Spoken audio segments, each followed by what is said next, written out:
Alors, je suis Jean-Louis Yengué, je suis géographe, professeur des universités à l'Université de Poitiers.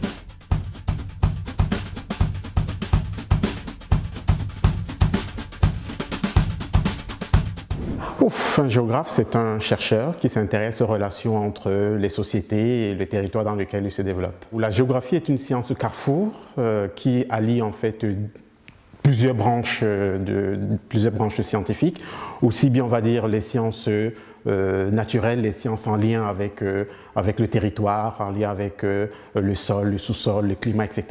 Mais également les sciences en lien avec les sociétés, pas loin de la sociologie, pas loin de l'anthropologie. Je suis géographe, professeur des universités, dont enseignant-chercheur.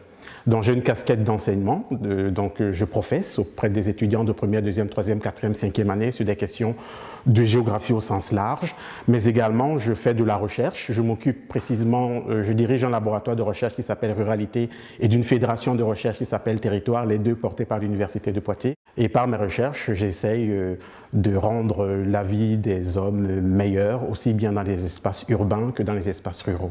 Mes observations serviront la société d'aujourd'hui, mais également la société de demain. Et ces observations concernent trois axes, trois directions, si je fais très simple. La première direction, c'est de vivre correctement en ville, ce qu'on appelle les services écosystémiques en ville. Comment est-ce que les urbains, qui seront de plus en plus nombreux, puissent vivre d'une manière harmonieuse à leur environnement. Le deuxième point de mes recherches concerne cette fois-ci l'espace rural. Comment l'agriculture d'aujourd'hui et de demain pourra se faire d'une manière optimale pour continuer à garder son objectif, c'est-à-dire nourrir la planète, mais également préserver cette planète sur le plan environnemental. Et le troisième point de mes recherches concerne les forêts, comment ces forêts peuvent être des régulateurs de différents cycles de carbone, cycle de l'eau, etc., etc. On dit que le Val-de-Loire est le jardin de la France pour plusieurs raisons. J'en retiens deux.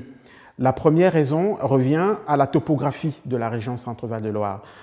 Elle est traversée par le fleuve royal, la Loire, qui ici, dans cette partie de son cours, a un lit majeur relativement large. Et dans ce lit majeur relativement large, on a des sols relativement riches dans lesquels on peut faire une agriculture assez prospère. La deuxième raison revient au jardin lui-même. Qu'est-ce que c'est que le jardin? Le jardin, c'est une façon d'entretenir l'espace, le végétal, pour l'intérêt des hommes.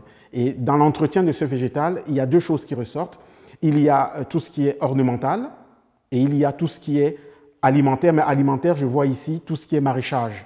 Et ces deux types de cultures demandent des sols relativement riches. Et ces deux types de cultures demandent aussi un savoir-faire. Et donc, le Val-de-Loire, jardin de la France, c'est aussi parce que ce savoir-faire existe dans cette région.